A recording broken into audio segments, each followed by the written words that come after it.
The great philosopher Peter Griffin once promised the world in song that he was a man who positively could do all the things that make us laugh and cry. And if you've seen the show lately, you know that's complete bunkum. Forget making us cry. Family Guy can barely do one thing that makes us laugh, am I right? Those nonsensical cutaway gags, much like this one. Probably shouldn't have made it the cold open. Oresuki is a harem comedy anime about a surly teenage asshole masquerading as a nice guy with a very big TM next to it, who wants to do a sex on basically every girl in his school's postal code and also quite possibly his best friend. It's a raunchy, goofy, zany, cynical, self-aware genre parody that could honestly give Konosuba a run for its money. And it's also very nearly brought tears to my eyes more than once. It hasn't quite done all the things that make me laugh and cry. It's only like 12 episodes long, and that's a lot of things, but it has done some. This show wins laughs with hysterical fourth wall breaks, sharp parodies of harem tropes, and impressively animated sight gags. But at the same time, it delivers more than its share of tense drama, romantic catharsis, and even some genuinely heartwarming, emotional moments. Oh, and of course some quality fan service too. Juggling such disparate tones so effectively is damned impressive, and both Rakuda, the author of the original light novels and the screenwriter for the anime, and director Akitaya Noriaki deserve immense props for that and their excellent work here in general. Every episode, it seems, Oresuki manages to take me places I never expected it to, all without losing its comedic edge somehow. That has made it especially difficult to place my finger on this show's pulse and figure out exactly what it's trying to say, but I've had plenty of fun letting it surprise me, and now that I think I have a handle on it, it's shaping up to be one of my favorite love stories in all of anime. But I'm getting a little ahead of myself. Firstly, I gotta let you know that this video is sponsored by Crunchyroll, where you can watch Oresuki and a ton of other great anime on demand in English the same day they air in Japan. Stick around to the end of the video to learn more. Now, secondly, if you don't know what Oresuki is all about already, let me get you up to speed. This will spoil the first 3 episodes or so, but I'll keep my discussions of everything that happens thereafter vague. The show is set in a typical Japanese high school. Our hero, Amutsuyu Joro Kisaragi, fancies himself a future harem protagonist and diligently plays the part of an unassuming nice guy TM to make it happen. When he's invited on back-to-back weekend dates with his bubbly childhood friend, Aoi Himawari Hinata, and the cool, beautiful class president, Sakura Cosmos Akino, it seems like he's set to hit a harem home run. But sadly, fate decides to put him on the bench instead. To be clear, he does hear very passionate, romantic confessions from the both of them. It's just that they're directed at his best friend, the school's baseball ace, Taiyo Sun-chan Oga. The girls do want Joro, but only as a wingman. And that might have been the end of things for him if he really were the nice guy he makes himself out to be, but in reality, Joro is a calculating, manipulative, self-centered liar. You know, the kind of guy who'd actually try to have a harem in real life. And not content to be a horny hanger-on to the blossoming harem of his handsomer pal, he hatches a cunning scheme. He'll give both girls equal assistance in their romantic pursuits, and then swoop in to pick up the loser when the dust has settled. And he might have gotten away with it too, if not for the meddling of the titular only one who loves him, the school's creepy student librarian, Sumireko Pansy Sancho Queen. Pansy mostly shows her affection by stalking Joro constantly, and thanks to that hobby, she's privy to his plan to play Cosmos and Himawari against each other, knowledge that she uses to blackmail him into spending every lunch hour with her. That's bad news for your boy Joro, because while both of the girls that he likes are crushing hard on Sun-chan, Sun-chan, good guy that he is, only has eyes for one.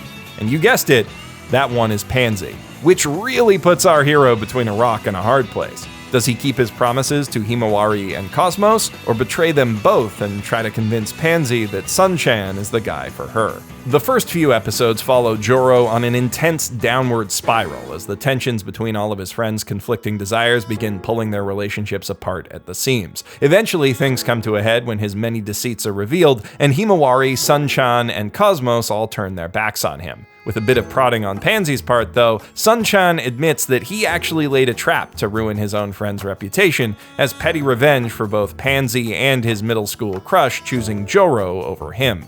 So it turns out he's not such a good guy either, which doesn't go over so well with either Joro or the other girls listening in. Pansy's pretty good at this shit. And that's a pretty common theme with this show. Unlike the heroes of other rom-coms like, say, Gamers, who are mostly content to let the winds of fate in the form of absurd comedic misunderstandings carry them where they may, the characters in Oresuki are very proactive in their romantic pursuits, and none of them are above lying and cheating to get their way. Where the vast majority of anime look at high school through rose-tinted lenses, Oresuki frames it from a much less flattering angle. Joro's school is a superficial den of vipers where nobody's who they pretend to be, and pretty much everyone is out to fuck someone else, in both senses of the term. Sometimes both at once. Outside of a title or thumbnail where nuance is kind of impossible, I wouldn't exactly call this show realistic. It's a bit too theatrical and exaggerated for that, but it does accurately reflect a reality of high school that other anime tend to ignore. Namely, that teenagers kinda suck, and their raging hormones often make them do really shitty things to each other for no good reason. Paradoxically though, high school is also a place where ironclad friendships are forged, and where, even through all the bullshit, many people manage to make memories that last them a lifetime. And what makes Oresuki so special, in my eyes at least, is that it's found a way to reflect both of those realities. Joro is a hot garbage person in a lot of ways, but skeezy ulterior motives or not, he is also generally pretty helpful to those around him and sensitive to their feelings. And above all, he does genuinely want to see all of his friends be happy. It's just that he also wants to see a lot of them be naked. Pansy is only able to blackmail him in the first place because he really values Sun's friendship above even his romantic interest in the two girls, and he doesn't want his best friend to know what kind of guy he really is. And even once everything's out there and everyone's feelings are badly hurt, he still values that friendship, along with the friendship of Himawari. Oh, and also Cosmos, I guess, even if it does slip his mind for a bit. For all the damage done to their collective pride and trust, the thing that hurts Joro and his friends the most ends up being the distance their fight puts between them. And spurred on by Pansy's advice, they end up closing it by just apologizing and forgiving each other and saying they want to be friends again, in a series of scenes that absolutely caught me off guard with how heartwarming and sincere they turned out to be. I really wanted it for them as I was watching, too, because as shitty as these kids had just been to each other, they're also fantastic, entertaining characters who have wonderful chemistry with one another, and while none of them are really great people, they're not all bad either. Sun-chan is like a bit of a bro, you know? But he's also like a total bro. He's always cheerful and positive, doing his best to encourage those around him. When Joro needs him, he steps up to the plate every time, except for that one really bad one, and as much stake as he clearly puts in his pride and ego, he's pretty much always willing to endure a bit of embarrassment if it means helping out a friend. He and Joro clearly have a blast when they're together, and it's really fun just watching them interact, which is not something I can say for 99% of all male friendships in harem anime, so that alone sets this show apart. Not every character stands out quite that much, mind you. Himawari is probably the most conventional out of the main cast, a cheerful, energetic Genki girl almost through and through. At her worst, she's annoyingly peppy and oblivious, but at her best, she's adorably peppy and oblivious. And the lines between the two often blur, like when she gets all excited and hugs Joro real tight, and it's super cute, and also he can feel things squishing into other things. Did I mention the fan service in this show is pretty good? Because it's pretty good. But then she did also just tell him that she has a big crush on his best friend, so at the end of the day, all of that ends up being more frustrating than anything else. Himawari is just as liable to make an awkward moment awkwarder by failing to read the room as she is to lift everyone's spirits with raw moe energy, and that makes her a fun wild card to throw into pretty much any scene. She's not the brightest in a lot of respects, but she does have a strong intuition, and she'll always go all out for her friends, so it's not good to underestimate her. Where Himawari is an airhead, Cosmos is actually pretty smart, at least on paper. Unfortunately, genius-level academic performance doesn't always translate to common sense. She's got very little concept of what's normal when they're all studying, for instance. She thinks nothing of asking everyone else to do 6,000 math questions in one afternoon, and she tends to flounder when things don't go exactly according to her meticulous plans, though when they do, those plans almost always get results. So both girls are kinda idiots, but they're very different kinds of idiots, and their idiocy expresses itself in very different ways. Perhaps best exemplified in scenes where Joro asks them to act natural, such as when he sets up coincidental encounters with Sun-chan for them. Himawari's the type to awkwardly stammer her way through the bit, fumbling lines and mixing up stage directions.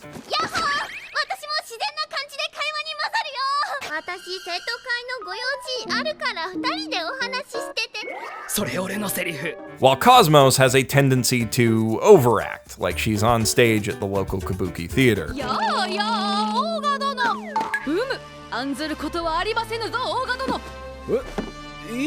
Both of these dynamics make for some excellent comedy, but to me, Cosmos is particularly hilarious because she seems to genuinely believe her acting is convincing, and by kabuki standards, she's actually not half bad. In between the ditzy Genki girl and disconnected genius, there's Pansy. Quiet, sharp-tongued, and standoffish, she spends most of her time watching other people, especially Joro, but not just him, and as a result, she's pretty good at reading them. Despite both boys' efforts to hide their true selves, she easily sees through both Sun-chan and Joro, deep enough into the latter to see some goodness that even he's not aware of. She's creepy, borderline terrifying at times, and she has no sense of boundaries, but Pansy really gets Joro, and she loves him not just in spite of his rough edges, but for them. The show manages to make that affection feel touching and genuine, even as it's playing their worst sides off each other and making jokes about how she's constantly stalking him. And much as she might bother him, she does help him out a lot too. It's only because of her that he was able to reconcile with his friends after their big blow-up, after all. I mean, she did contribute to making that blow-up bigger than it might have been, but in her defense, the blast also served to clear the air between all of them. When the series begins, Joro has to hide his cynical, cold side from everyone around him. He can only really let his guard down around Pansy, who already knows his secret. And as it turns out, Sun-chan is hiding similar things from him. But after they all make up, Joro can be himself around his friends, and they can all do the same, which ends up bringing them closer together instead of pushing them apart as he feared.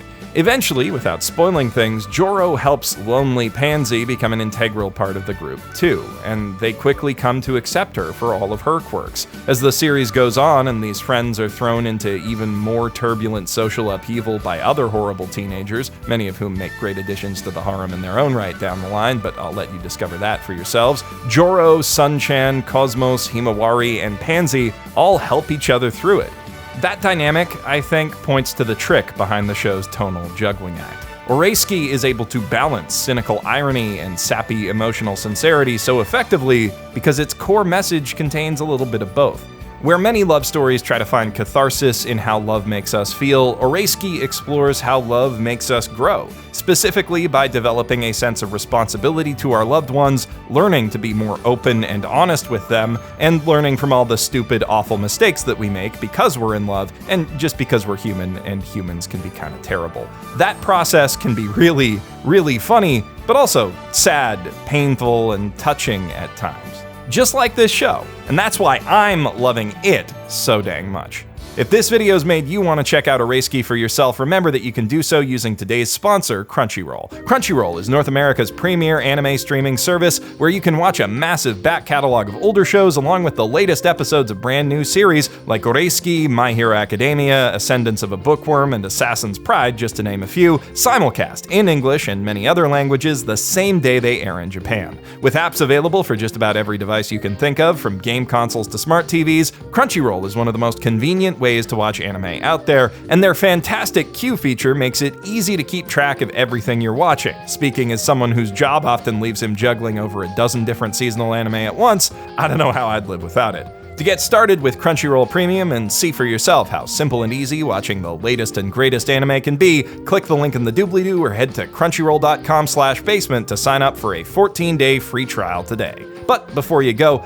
let me know in the comments below what you think of Oresuki if you've seen it, and if not, which other harem anime are your personal favorites. And if you're going to be sticking around on YouTube for a while longer, please consider checking out my Animele analysis of the incredible fight between Tanjiro and Rui from Demon Slayer, which has finally been released from copyright jail after over a month.